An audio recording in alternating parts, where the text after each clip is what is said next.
तो जो जो चीज़ें जो बेसिक है ना, वही आज हम डिस्कस करेंगे कि ओसीडी क्यों हुआ, आखिर आप लोगों को ही क्यों हुआ ओसीडी, इसके पीछे क्या कारण है और इसका निवारण क्या है। तो वो तरीके आज डिस्कस करेंगे। तो ये सेशन अपना 2 घंटे का सेशन है, पूरा लंबा सेशन है, और आज ही जो ओसीडी के सिम्टम है ना वो ख़त्म हो जाएंगे।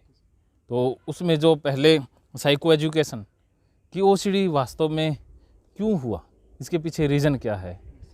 तो इससे पहले ना आपको ओसीडी हो गया, ये सच्चाई है कि आपको ओसीडी है, यहाँ तक तो मानते हो ना। लेकिन इस ओसीडी को छोड़ने के लिए हमें क्या करना पड़ेगा, कुछ तो करना पड़ेगा ना। तो एक उदाहरण, एक डेमो से समझते हैं। तो ये अब इसे मैं इस तरह से मोड़ता हूँ तो इस तरफ मुड़ जाती है ना, तो जैसे चलाएंगे तो इस तरह मोड़ूंगा, इस तरह ही चलेगा। ठीक है, आपने ये सीख लिया कि इधर मोड़ने से ये इधर मुड़ता है, ये सीख लिया। अब देखो, अब मार्केट के अंदर एक ऐसी नई साइकिल आती है जिसका हैंडल सब कुछ ऐसा है, लेकिन इधर मोड़ेंगे तो वो इधर मुड़ती है, उल्टी मुड़ती है।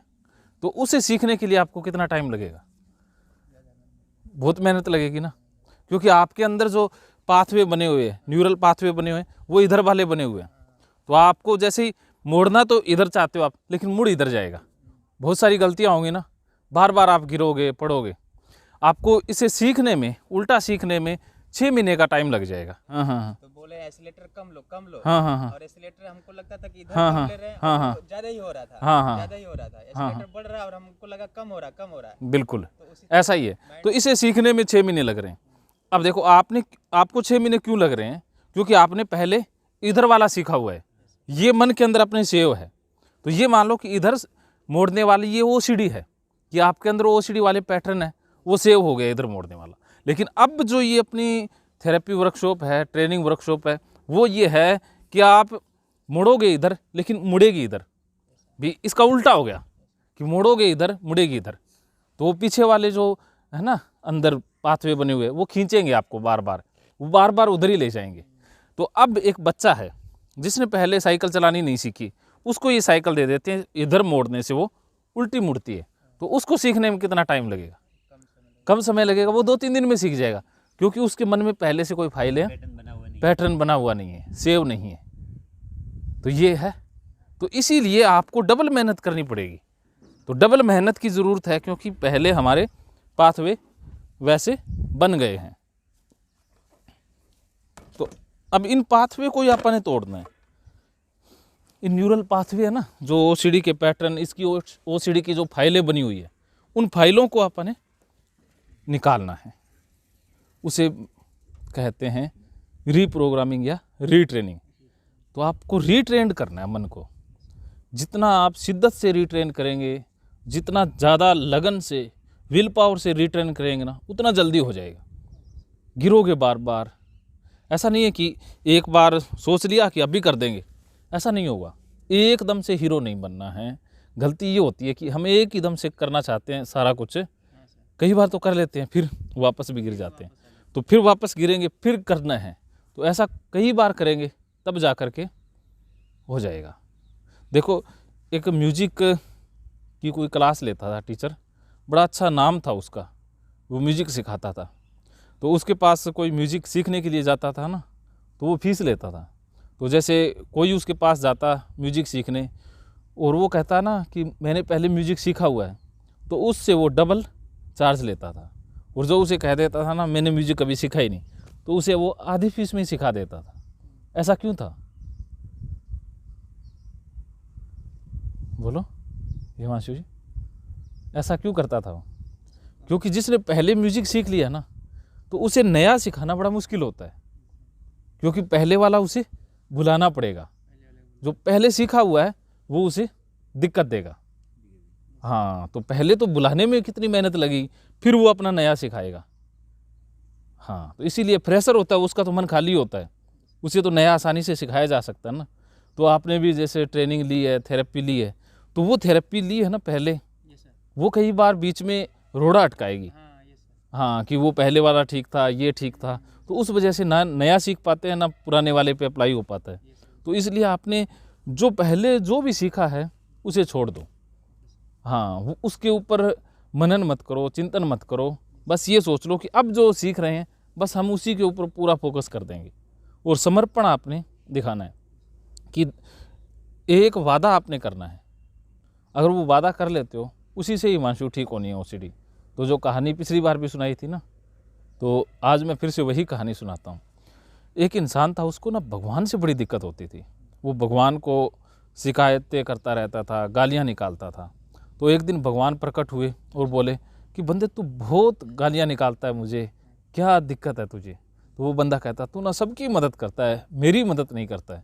तो भगवान कहते भी मैं तो सबकी मदद करता हूँ, तेरी भी करता हूँ, लेकिन तुझे पता ही नहीं चल रहा है कि मैं तेरी कहाँ कहाँ मदद करता हूँ। तो वो बंदा कहता नहीं नहीं, तू मेरी मदद तो करता ही नहीं है, सबकी करता है। तो ऐसा आपको भी लगता है, हर एक इंसान को ऐसा लगता है ना कि भगवान हमारी मदद तो नहीं करता है।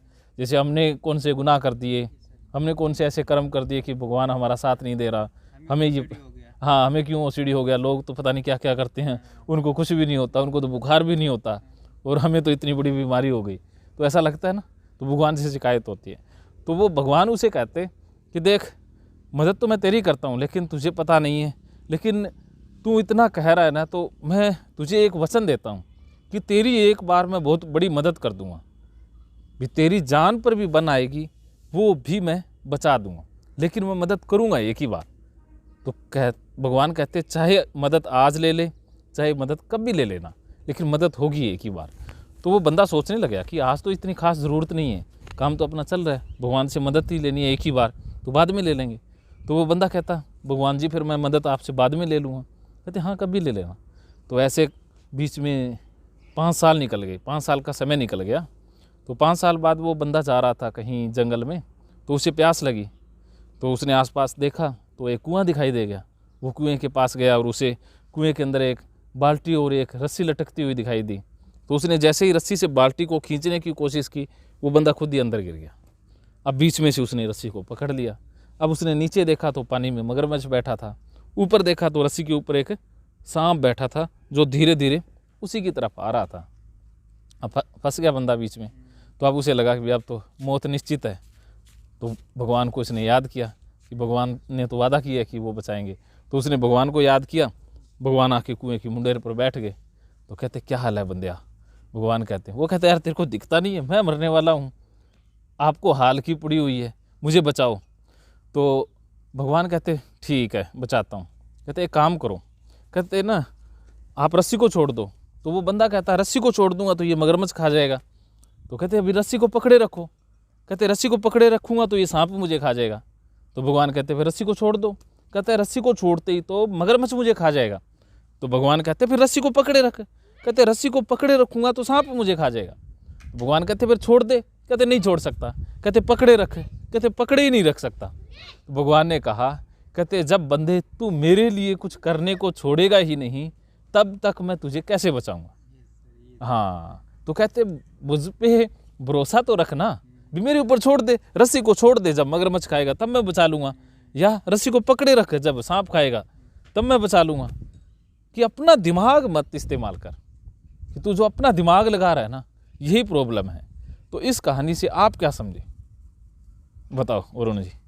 इस कहानी से ये समझो कि जो हमारा जो थॉट आ रहा है उसको छोड़ देना चाहिए। हाँ उस पर ज़्यादा फोर्स नहीं करना, लेट गो।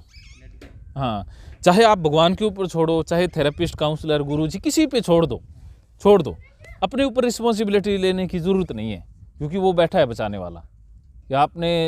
या जो इंसान है ना अपने आप को एटलस समझने लग जाता है कि सारी दुनिया की जिम्मेवारी मेरे ऊपर ही है, अगर ऐसा नहीं किया तो ऐसा हो जाएगा, जो हो जाएगा सो देखा जाएगा।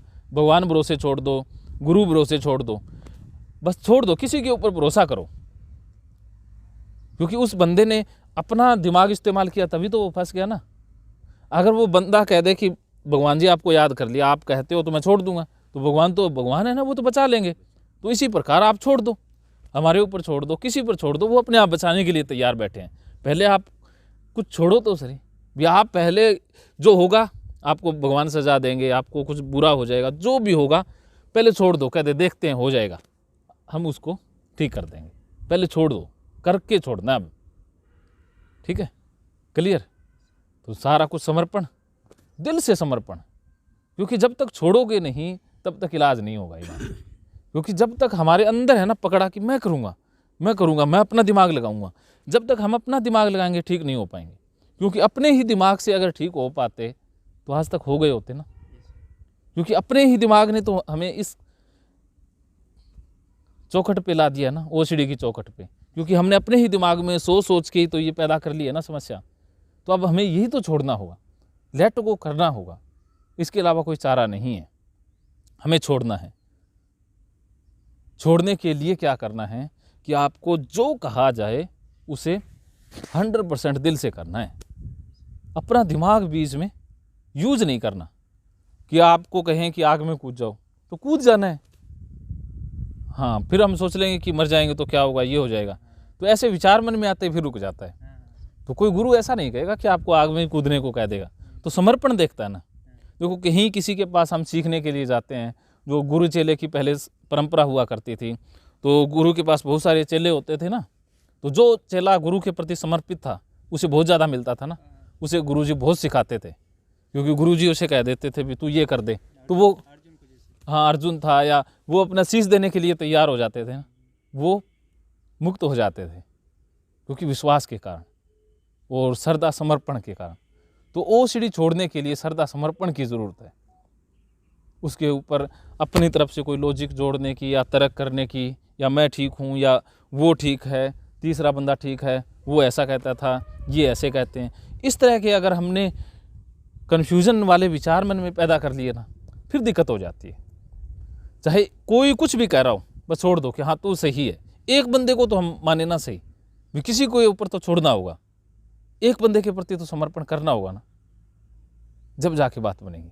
तो ये बैरियर्स है, ओसीडी ठीक नहीं होता, इसमें ये बैरियर आता है। तो सर वो जो जिस बंदे पे हम छोड़ेंगे सर, वो हमारी लाइफ के साथ तो हमेशा जुड़ा नहीं रहेगा सर। देखो गुरु का काम क्या होता है कि जैसे माँ बाप क्या करते हैं बच्चे को, बच्चा जब छोटा होता है तो उसे उंगली पकड़ के चलाना सिखाते हैं ना, तो गिरता है फिर सिखाते हैं, तो कब तक वो ऐसा करते हैं? हाँ, तो गुरु क्या करेगा, जिस पे छोड़ दिया तो वो गुरु के छोड़ दिया, तो गुरु आपको फिर अपने ऊपर विश्वास रखना, अपने अनुसार चलना भी सिखा देगा। मान लीजिए भगवान पे छोड़ दिया तो हाँ हाँ, भगवान पे छोड़ दिया तो वो है समर्पण, जिसे कहते हैं ना कि अब कर्म तो हम करेंगे लेकिन रिजल्ट तेरे हवाले, जैसा गीता में कहा गया है कि जो आउटकम है ना उसको छोड़ दो, कर्म में खो जाओ, फिर देखो अल्टीमेट होता है। तो भगवान के ऊपर छोड़ते हैं ना, अपने ऊपर से बोझ हट जाता है कि हम नहीं हैं जिम्मेवार, बस हम तो कर्म कर रहे हैं। अपने को नेचर के हिसाब से चला देना, वो कहते हैं ना साक्षी भाव में हो जाना, तो यही अल्टीमेट है। भगवान के ऊपर छोड़ो, जिन्होंने छोड़ा है उनको ओसीडी नहीं हो सकता ना, कोई बीमारी नहीं हो सकती, क्योंकि वो मुक्त है। जो हुआ है, कहते हैं ना इसी बात पे कि तेरी मर्जी के बगैर तो पता ही नहीं हिलता, तो भगवान के ऊपर ही छोड़ा होता है ना, करने वाला वो, कराने वाला वो, तो ये भगवान के ऊपर छोड़ते हैं, वो भी खुश रहते हैं। वो खुश रहते हैं जो अल्टीमेट रूप से, कहीं है ना कहने को तो छोड़ देते हैं लेकिन पकड़े अंदर से रखते हैं, वहाँ से दिक्कत आ जाती है। जिसने 100% छोड़ दिया ना, फिर वो पार हो जाता है। महात्माओं ने, बुद्धों ने ऐसा ही तो किया है ना, समर्पण कर दिया, फिर अंदर से ना खाली हो जाता है इंसान, शांत हो जाता है, पूरी तरह से शांत हो जाएगा जो छोड़ दिया वो। लेकिन विश्वास करके छोड़ना होगा अंदर से, फिर ना हमारे अंदर से ना बोझ होता है ना, इस पे फाइलें या कंप्यूटर जो हैंग हुआ पड़ा है, ये दिमाग जो हैंग हुआ पड़ा है ना, वो हैंग नहीं होगा, फिर वो रिफ्रेश हो जाएगा, फिर रोज़ अपडेट हो जाएगा सुबह उठते ही। तो ये करना है, तो ये इतना क्लियर है समर्पण। तो इसमें कोई बात या कोई सवाल मन में आ रहा हो, ठीक है, तो अब कोई लगता है कि कहीं कोई दिक्कत आएगी? हाँ, तो दूसरा ये है कि ओसीडी हमें क्यों हुआ, ओसीडी जो हुआ वो क्यों हुआ, और उसके बाद हम इसे कैसे ठीक करें। अब इसको जानने के लिए ना मन को जानना ज़रूरी है, हमें अपने मन को जानना ज़रूरी है। मन को जानते हैं पहले, ओसीडी अपने आप समझ में आ जाएगा।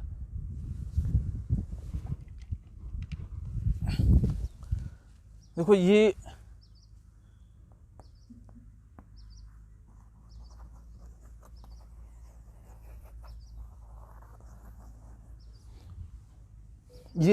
एक बादल मान लो, या एक बर्फ़ होती है ना, जैसे वो बर्फ़ का एक टुकड़ा सा मान लो।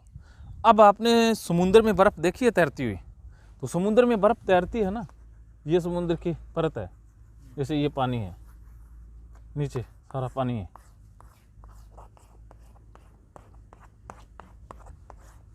ये पानी पानी है।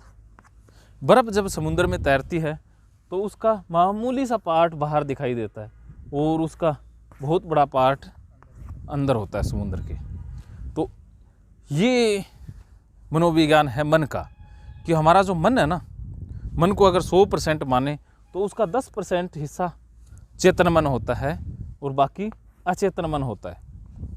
जो डेली यूज़ हम करते हैं, जिसमें सोच विचार करते हैं, जिसके द्वारा हम डिसीज़न लेते हैं, बहुत सारा काम करते हैं ना, तो वो हमारे चेतन मन का हिस्सा है।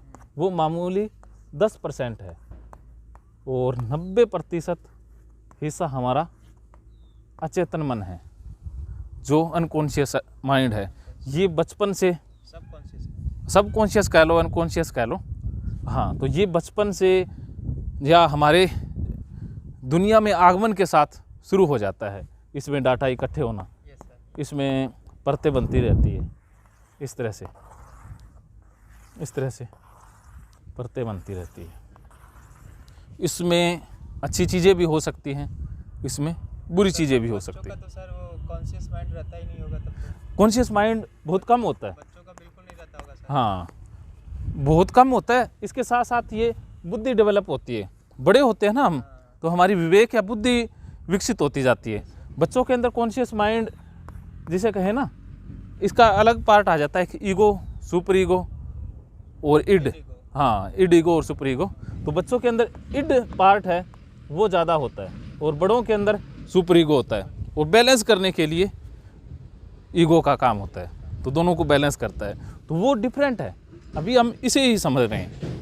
इस थ्योरी के हिसाब से ये सिगमंड फ्राइड ने बताया था, मन का जो 90% हिस्सा है ना, वो अनकॉन्शियस माइंड है। बच्चा बहुत सारी ख्वाहिशें रखता है, इच्छाएं रखता है, उसके बहुत सारे इमोशन होते हैं।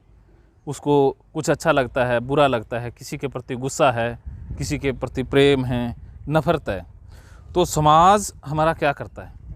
समाज बहुत सारी चीज़ों के ऊपर पाबंदी लगाता है कि समाज के अनुसार बहुत सारी चीज़ें गलत हैं, बहुत सारी चीज़ें अच्छी हैं। तो जिन चीज़ों को समाज गलत मानता है, हमारी कंडीशनिंग के अनुसार हम भी उसे गलत मानते रहते हैं।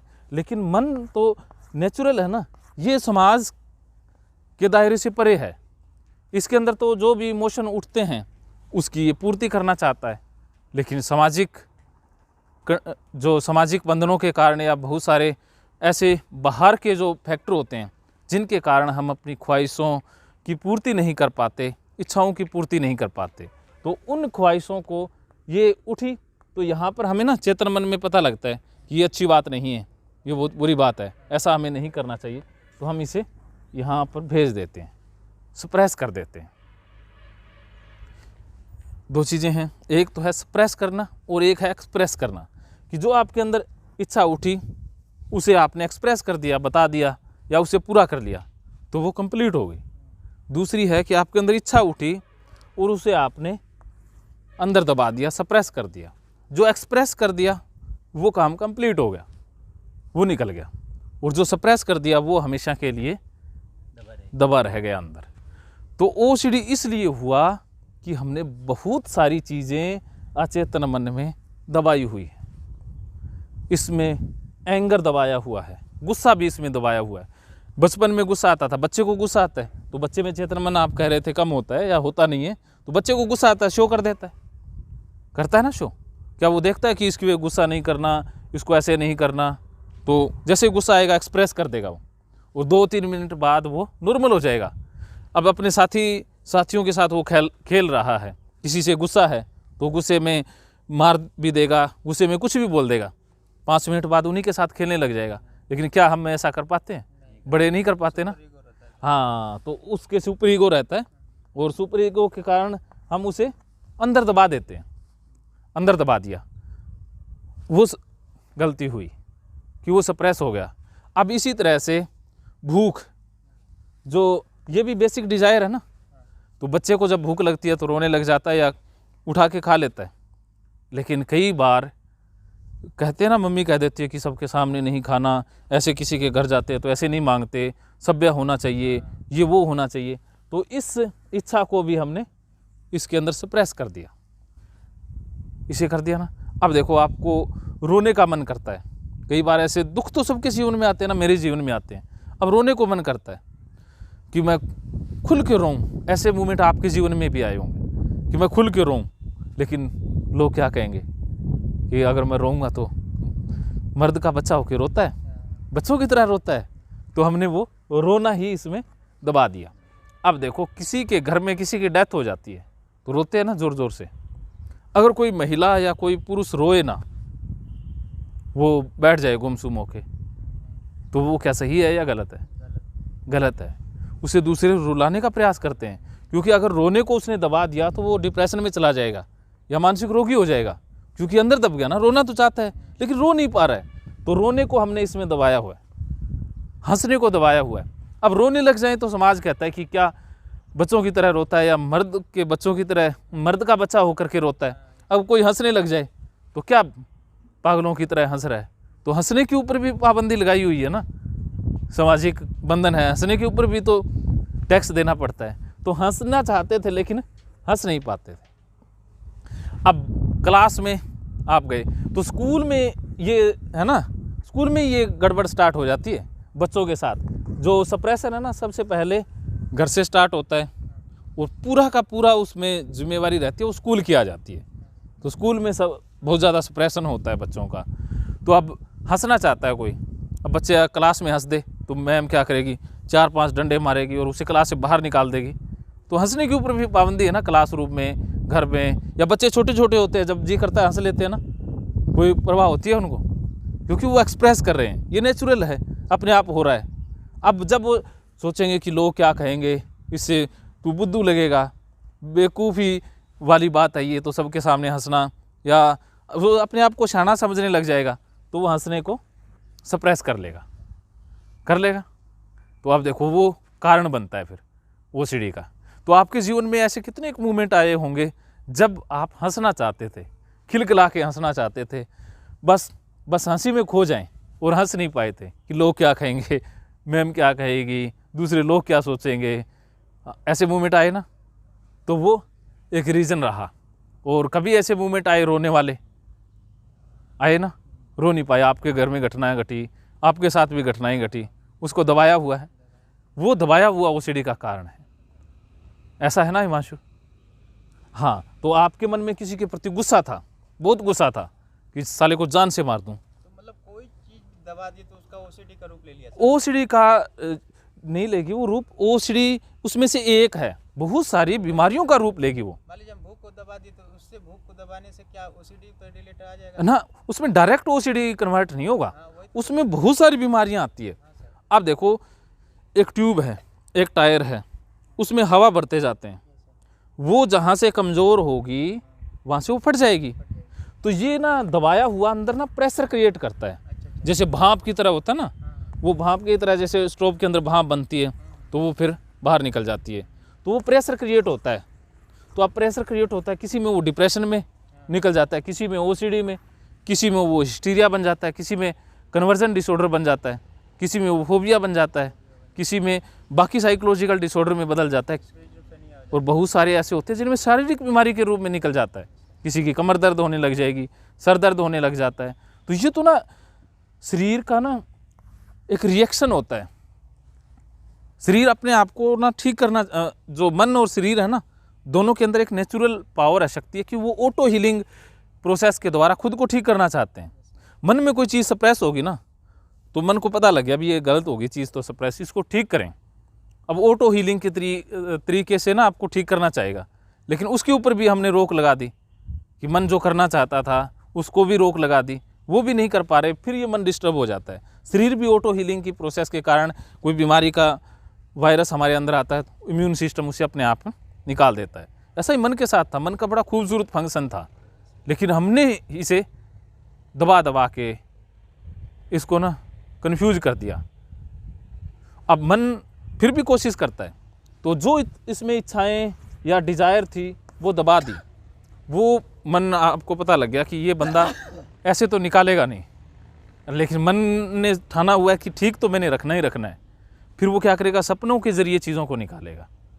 जितने भी ये डिज़ायर्स थी ना, ये सपनों के रूप में बाहर आती है। तो जो सपने आते हैं ना, वो सप्रेशन को एक्सप्रेशन के लिए आते हैं। कि जो सप्रेस है चीज़ें वो सपनों के रूप में बाहर आ जाएं। उसी तो कारण सपना आता है। हाँ, उसी कारण सपना आता है। साइंटिफिक रीजन है। हाँ, साइंटिफिक साइकोलॉजिकल रीज़न है। तो सपनों का ये मतलब होता है, सपनों के बहुत गहरे मतलब होते हैं। तो सपनों से भी जीवन को समझा जाता है। जिसको जैसा सपना आता है उसके सारे के वो कोड वर्ड होते हैं, तो उसके द्वारा एक ना ड्रीम इंटरप्रिटेशन एक विधा है, तो जिसमें सपनों का विश्लेषण होता है। उसके द्वारा अनकॉन्शियस माइंड और जीवन की जो उलझने हैं ना उनको समझने का प्रयास किया जाता है, और उसके द्वारा भी निदान होता है। तो ये सपनों के रूप में बाहर आता है। और बहुत सारी चीज़ें हैं जिसके रूप में ये जो सप्रेशन है ना वो बाहर आता रहता है। फिर भी हमने स्ट्रॉन्ग फोर्स इसके ऊपर लगा दी कि इसको तो बाहर निकालना ही नहीं है। ज़्यादा शाने बन गए, बहुत ज़्यादा। फिर मन कंफ्यूज हो गया, फिर वो ओसीडी की फॉर्म में बाहर निकल गया। निकला है ना, बाहर तो निकला है। हाँ, मन को ये नहीं पता ना भी जो मैं तरीका अपना रहा हूँ वो ठीक है या गलत, वो तो निकालेगा। ठीक गलत का उसके ऊपर लेबल नहीं होता चेतना मन के ऊपर, बस इसमें तो जो चीज़ें हैं वो हैं। तो यहाँ तक समझ गए आप। अब देखो, इसमें जो पड़ा हुआ है ना, जब तक वो नहीं निकलेगा तब तक चीज़ें काम नहीं करेंगी। अब ये घास है, अब ऊपर से काट दें और एकदम सुंदर बना दें और इसकी जड़ें आप निकालें ना, तो ये कुछ दिनों बाद दोबारा आ जाएगी ना। तो बाकी थेरेपी क्या करेगी, उसको ऊपर से काट के और लिपा पोती कर देते हैं। अंदर तो वो चीज़ें हैं ना। तो हाँ, मेडिसिन ऐसा ही करती है, और कई थेरेपीज़ हैं वो ऐसा करते हैं। तो हमने क्या करना है, इसको बाहर निकालना है। पहले बाहर निकालो। तो बाहर निकालने के लिए वो बंधन थे ना, जो सामाजिक रूप से कोई क्या कहेगा, कोई शाना समझ, कोई हमें गूंगा समझेगा, बहरा समझेगा, क्या पागलों की तरह। तो पागलपन तो हमें करना होगा। रोना आ रहा है तो हमें रोना होगा, हंसना आ रहा है तो हमें हंसना होगा, गुस्सा आ रहा है तो हमें गुस्सा शो करना होगा, गुस्सा निकालना होगा। पीटने का मन में आ रहा है, पीटना ही होगा। पीटना किसे है वो बाद में बताएंगे आपको क्लास में। देखो ये सच है, आपके साथ भी ऐसा। आप अगर ऐसा कर देते हो तो वो सीढ़ी छोड़ देगा। तो क्यों ना हम जो इसकी जड़ें हैं ना चेतन मन में फैली हुई, उनको निकालते हैं, तब जा करके हम इससे 100% मुक्त हो पाएंगे। सर एक बार निकालते, एक बार मान लीजिए कर दिए, तो उसके वजह से अगर वो हम रेगुलर नहीं करेंगे ना उसको, तो सर एंजाइटी का रूप ले लेता है। देखो, रेगुलर करना ना करना वो आगे की प्रोसेस है। पहले हम एक बार अच्छे से कर दें। अब देखो, रोज़ हम नहाते हैं ना, रोज़ हम खाना भी खाते हैं ना, कमरा हमारा गंदा हो जाता है तो रोज़ सफाई करते हैं ना। तो ऐसे हमें सफाई करनी होगी निरंतर मन की।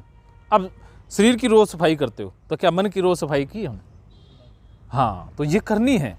तो ये कैथारसिस जो आप करेंगे, इसे बार बार करना होगा। शुरुआत में आप डेली करोगे, उसके बाद 3 दिन बाद करोगे, उसके बाद हफ्ते में भी चल जाएगा, फिर महीने में भी चल जाएगा। क्योंकि मन की इतनी सफाई की ज़रूरत नहीं है जितना कि हमें इस शरीर की रहती है। तो मन की सफाई दूसरे तरीके से फिर हो जाएगी। वो तरीका क्या है? वो है आपका क्रिएटिव वर्क। जिस काम में आपको आनंद आता है, जिस पढ़ाई में आनंद आता है, तो वो पढ़ोगे तब भी ये खाली हो जाया करेगा। जैसे जिसका शौक़ है डांस करना, अब डांस करना, जब उसको डांस कर लेता है तो वो बैटरी चार्ज हो जाती है ना, तो वो कैथारसिस हो गया उसका डांस करना। अब देखो, क्रिकेट खेलते हैं तो अब जिसको गुस्सा है, आज पूरा गुस्सा है, तो वो गुस्सा शो करेगा ना, क्रिकेट में बैट के ऊपर ज़ोर से छक्के मारेगा, और जैसे 5 छक्के मार दिए तो वो खाली हो जाएगा, मज़ा आ गया आज तक। सर मेरा इंटरेस्ट इसमें आर्ट बनाने में। आर्ट तो हम कितनों बनाते, लेकिन सर ओसीडी का सिम्टम हो जाएगा, अब होगा।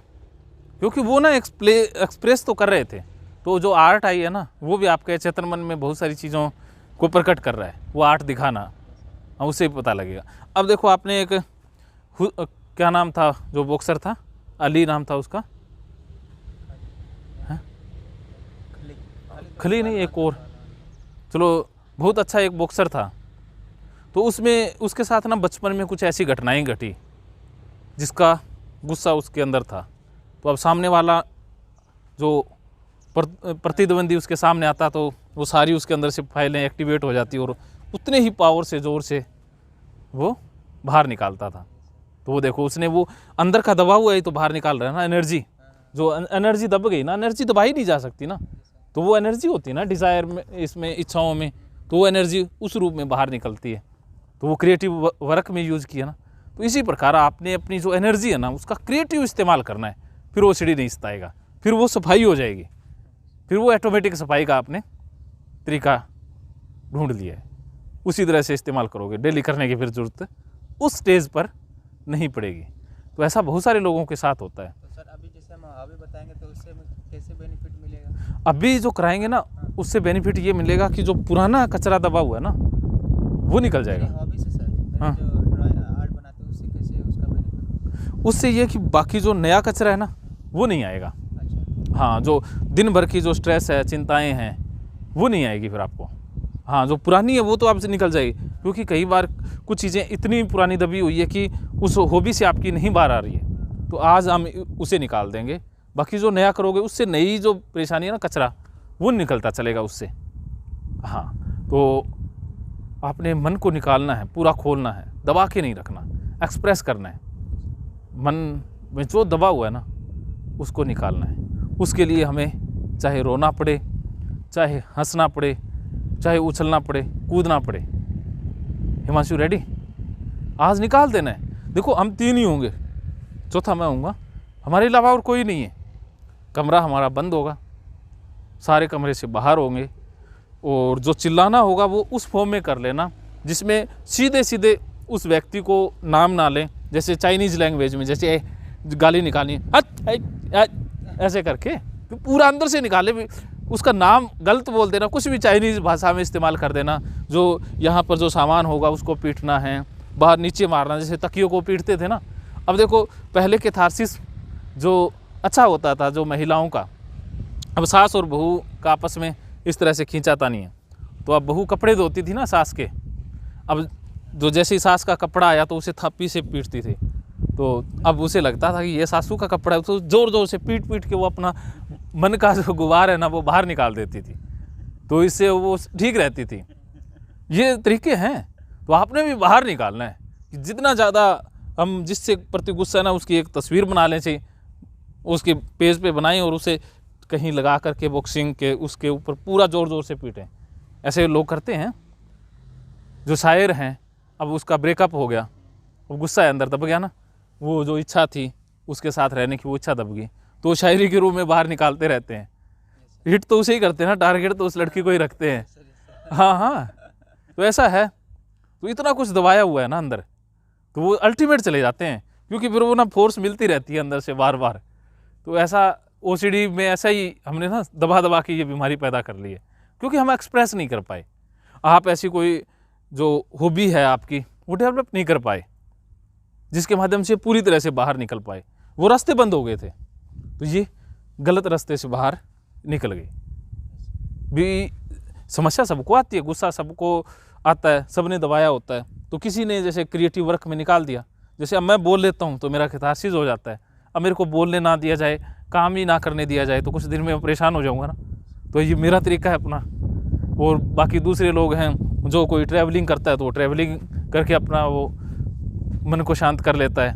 कोई जैसे लिखता है तो वो कहानी के रूप में बाहर आ जाती है, जो कहानीकारक है। किसी तरह निकाल देना। हाँ, निकालना है। उसका तरीका आपको ना कैथारसिस के बाद फिर अच्छे से समझ में आ जाएगा कि डेली या जब भी आपको टाइम मिलेगा तो आपका वो पेंटिंग वाला सही हो जाएगा, आपका कोई और हो जाएगा। चाहे आप दुकानदारी अच्छे करते हो तो उस काम में खो जाओगे ना बाद में, वो सीढ़ी ठीक होने के बाद में, तो वो सीढ़ी बाद में नहीं आएगा फिर। ऐसा ही है ना हिमांशु, ऐसा ही डिप्रेशन में है। वो डिप्रेशन तो कोज ऑफ सप्रेशन है ही, सीधा सीधा डिप्रेशन है कि हमने दबा दिया। डिप्रेशन तो डिप्रेस किया है ना।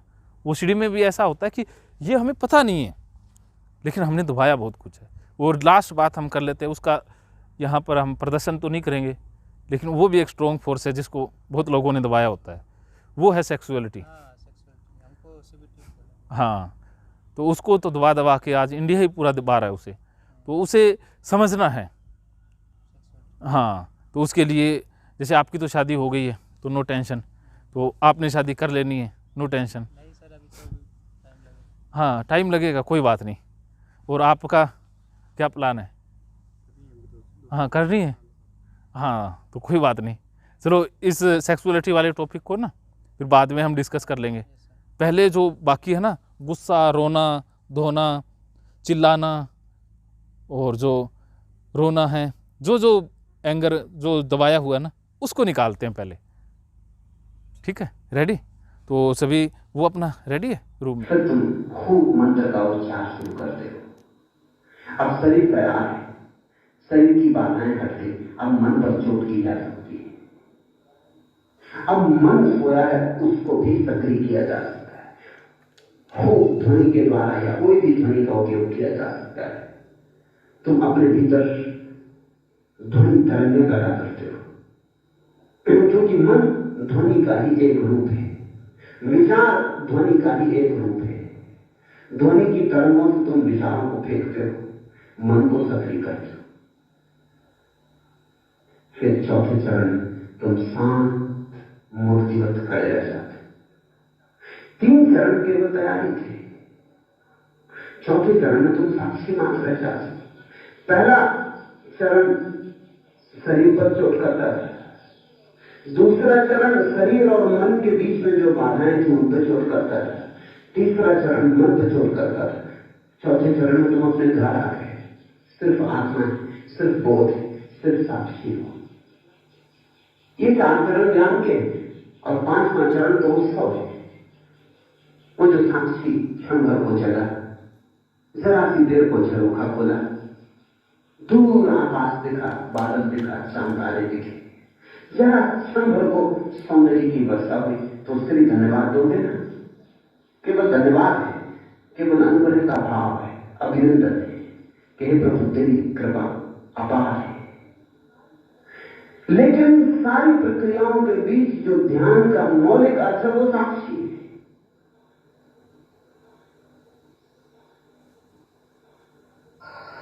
बहुत निकट है नया जीवन, लेकिन थोड़े से कदम भी उठाने के लिए जो कमजोर है उनके लिए कुछ भी नहीं किया जा सकता। मैं इधर आपको बार बार बीच में याद दिलाऊंगा कि जोर से करें। जब मैं याद तीव्र सांस लेनी है, जैसे कि लोहार की धोखनी चलती है, ऐसा पेड़ों को चलाना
छोड़ दो।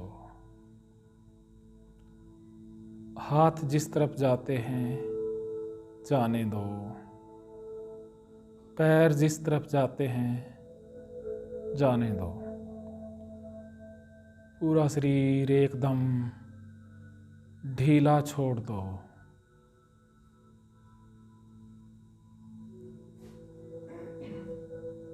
अब आपके दोनों पैर भारी हो रहे हैं। दोनों पैर बहुत भारी हो रहे हैं। दोनों पैर और अधिक भारी हो रहे हैं। दोनों पैर एकदम भारी हो रहे हैं। अब आपके दोनों पैर भारी हो गए हैं। आपके दोनों पैर भारी हो चुके हैं। अब आपके दोनों हाथ भारी हो रहे हैं। दोनों हाथ और ज़्यादा भारी हो रहे हैं। दोनों हाथ बहुत भारी हो रहे हैं। दोनों हाथ एकदम भारी हो रहे हैं। अब आपके दोनों हाथ एकदम भारी हो गए हैं। दोनों हाथ पूरी तरह से भारी हो चुके हैं। अब आपका पूरा शरीर भारी हो रहा है। पूरा शरीर और ज़्यादा भारी हो रहा है। पूरा शरीर बहुत अधिक भारी हो रहा है। अब आपका पूरा शरीर एकदम भारी हो गया है। अब आपका पूरा शरीर भारी हो चुका है। अब आपकी आँखें भारी हो रही हैं। आँखें और अधिक भारी हो रही हैं। आँखें पूरी तरह से भारी हो रही हैं। आँखें एकदम भारी हो रही हैं। अब आपकी आँखें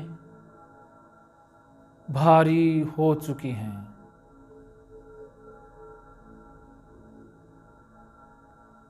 अब मैं 10 से 1 तक उल्टी गिनती गिनूंगा। जैसे ही मैं 1 कहूँ और सो जाओ कहूँ, तुरंत आप गहरी नींद में सो जाओगे।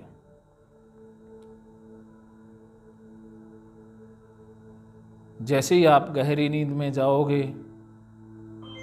मैं कुछ आपको निर्देश दूंगा और आप पूरी तरह से स्वस्थ हो जाओगे।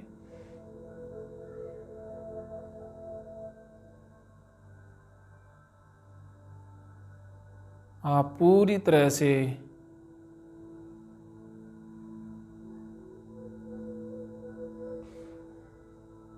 मन से शांत हो जाओगे।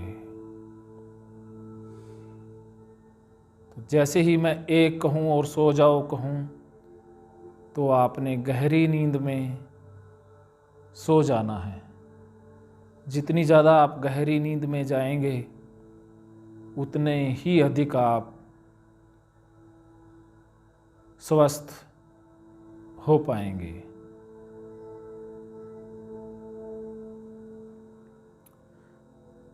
दस, आपको नींद आ रही है। 9, 8, 7,